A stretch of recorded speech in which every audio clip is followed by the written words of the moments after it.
सफेद हाथी। यूडली नाम का एक सफेद रंग का हाथी जंगल में रहा करता था। पूरे जंगल में सिर्फ एक ही सफेद हाथी था और वो था यूडली। हर कोई उसे चाहता, हर कोई उसे प्यार करता। यूडली को हमेशा पानी में नहाना बहुत पसंद था।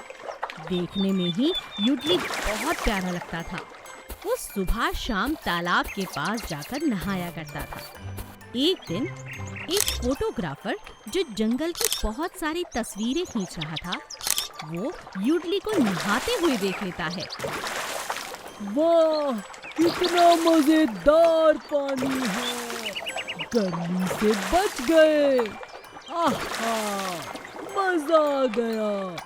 अब कल सुबह फिर से आऊंगा नहाने। अब मैं चलता हूँ।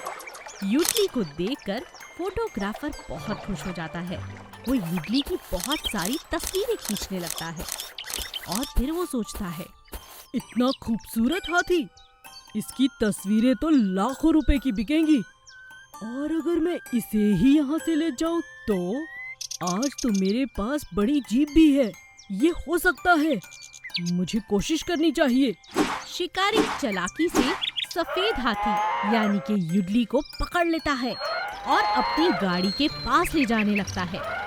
यूडली जोर जोर से शोर मचाता है, बचाओ, बचाओ, मैं नहीं जाना चाहता जंगल से। ये शिकारी मुझे अपने साथ ले जा रहा है। मम्मी, पापा, बचाओ। यूडली की आवाज पूरे जंगल में गूंजने लगती है। अगर ये ऐसे ही चिल्लाता रहा तब तो मैं पकड़ा जाऊंगा। सबसे पहले इसके मुंह को बांध देता हूँ। शिकारी एक कपड़ा लेता है और यूडली के मुंह पर बांधने लगता है। इसी बात का फायदा उठाकर यूडली अपने तेज नाखून उस शिकारी के ऊपर डाल देता है, जिससे कि वो घायल हो जाता है। और मौका पाते ही यूडली जोर जोर से भागने लगता है और जोर जोर से चिल्लाकर सबको बताने लगता है, बचाओ, बचाओ, मैंने शिकारी को घायल किया है। अरे अरे, वो मेरे पीछे होगा, कोई है, आज मुझे शिकारी शहर ले जा रहा था। अरे बचाओ, अरे बचाओ। चिल्लाते चिल्लाते यूडली अपने घर तक पहुंच जाता है। शिकारी घायल था, अब वो यूडली के पीछे नहीं भाग सकता था।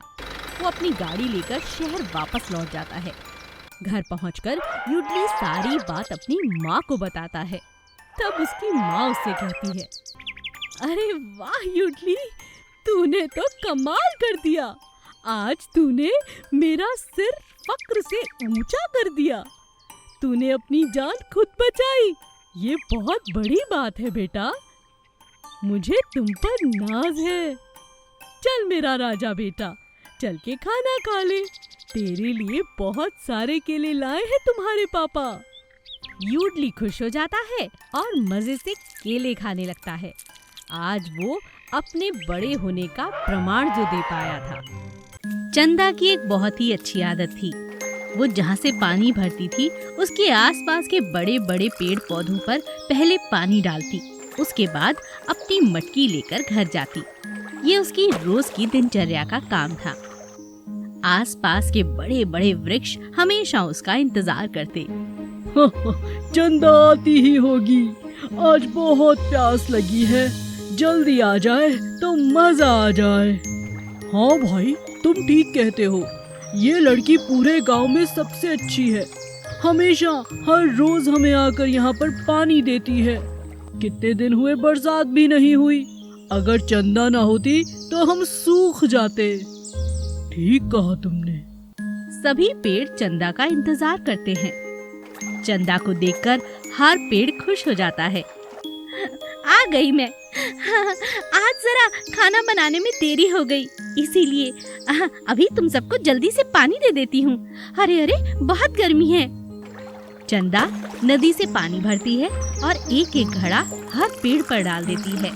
हर पेड़ लहराने लगता है, खुशी से झूमने लगता है। अरे अरे अरे, देखो कैसे लहरा रहे हो। तुम्हारी तो खुशी का ठिकाना नहीं आम पेड़। क्यों ना हो, इतनी प्यास लगी थी और तुम आ गई। एक बहुत ही प्यार भरा रिश्ता चंदा का पेड़ों के साथ बन गया था। एक दिन वो आम के पेड़ के नीचे बैठकर फूट फूट कर रोने लगी। चंदा, तुम रोती क्यों हो? बात क्या है?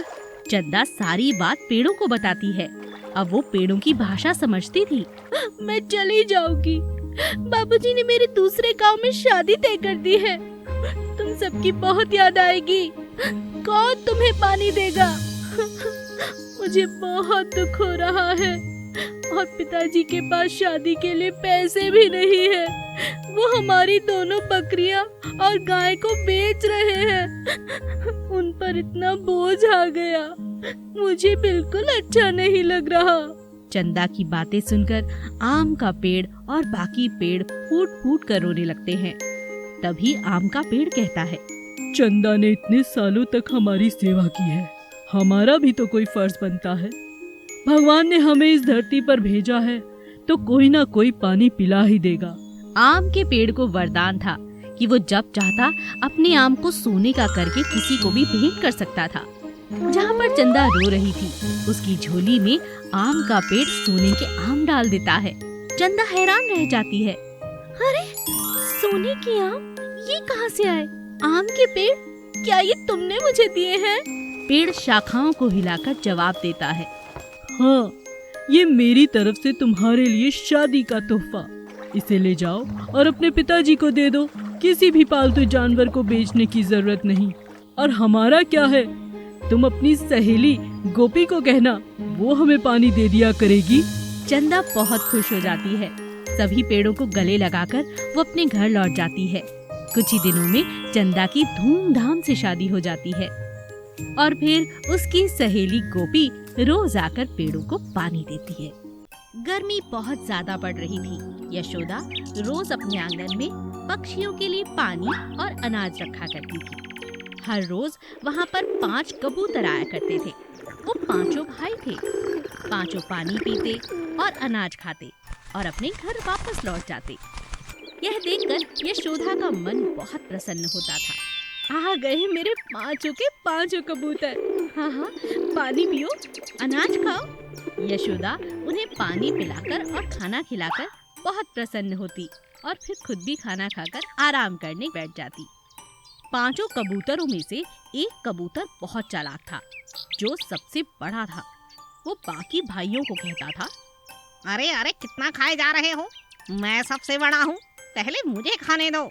बड़ा कबूतर सारे अनाज अकेले ही खा जाता था और बाकी कबूतरों के लिए थोड़े से दाने छोड़ दिया करता था। चारों कबूतर बहुत सीधे और भोले थे। वो अपने बड़े कबूतर की बात मानते थे। धीरे धीरे बड़ा कबूतर बहुत मोटा होता चला गया। उसका मोटापा इतना बढ़ गया कि अब वो ढंग से उड़ भी नहीं पा रहा था, लेकिन खाने से वो बाज ही नहीं आता था। चारों कबूतर यह बात देखकर हैरान थे। चारों ने एक दिन चर्चा की, बड़े भैया इतने मोटे होते जा रहे हैं, 4 दाने देते हैं खाने के लिए। यशोदा तो पेट भरकर खिलाना चाहती है, मगर हमारा भाई वो कुछ छोड़ता ही नहीं। सही कहते हो, देखो जरा कितना मोटा हो गया है, लेकिन इसे हम पर दया नहीं आती। हम तो दिन प्रतिदिन कमजोर हो रहे हैं। चारों बहुत चर्चा करते हैं, लेकिन किसी भी नतीजे पर नहीं आते। एक दिन फिर से चारों अनाज खाने के लिए यशोदा के आंगन में जाते हैं। तभी यशोदा की नजर बड़े मोटे कबूतर पर जाती है। हाँ, कितनी देर से ये बड़ा कबूतर ही खाया जा रहा है और अचानक ये इतना मोटा कैसे होता गया? और बाकी के चारों इतने कमजोर? जरूर दाल में कुछ काला है।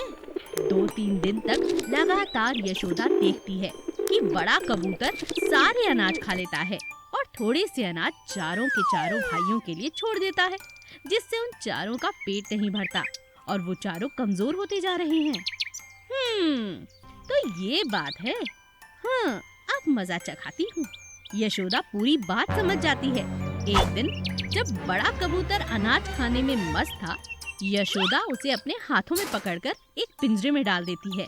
बाकी के 4 कबूतर डर जाते हैं, पर वो कहती है, तुम्हें डरने की जरूरत नहीं, तुम अनाज खाओ।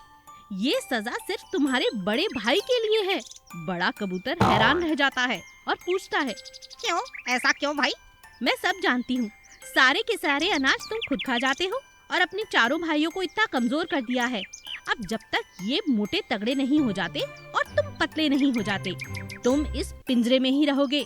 कई दिनों तक यशोदा उसे पिंजरे में ही दाना खिलाती है और चारों कबूतरों को जी भर के अनाज खाने को देती है। कुछ ही दिन में बड़े कबूतर को अपनी गलती का एहसास हो जाता है और यशोदा उसे खुला छोड़ देती है।